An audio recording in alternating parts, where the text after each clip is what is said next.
જો તમારા પરિવારના ગ્રુપ હોય ને, બધા ફેમિલી ગ્રુપ હોય વોટ્સઅપમાં, તો એમાં મેસેજ હું તો કહું છું જોઈ વિચારીને કરવાનું, કાં તો બધું ચેક કરીને કરવાનું. મારા હમણાં યાર જોરદાર ડખો થઈ ગયો. હમણાં મારે કાકાનો છોકરો ગાડી લાવ્યો છે નવી નક્કાર, બરાબર, તે એને ગ્રુપમાં ફોટો મૂક્યો છે, તે બધા નીચે કોંગ્રેચ્યુલેશન બધું લખ્યું હતું, પણ મેં તો જોયું જ નહોતું કે એને ગાડી લાવ્યો, ગ્રુપમાં ફોટો, બધા કોંગ્રેચ્યુલેશન મેસેજ વાંચ્યા જ નહોતા.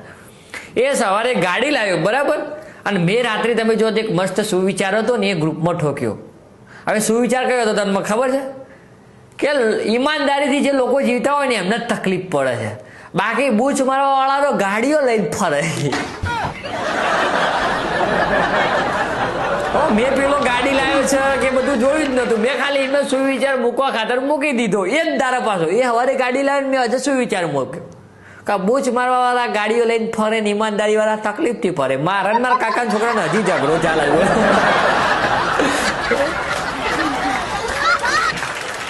ગ્રુપમાં બધું ચેક રાખવું, બાકી લોચા થાય. આ તો બધું થવાનું હોય થાય ને તમારા સુવિચારો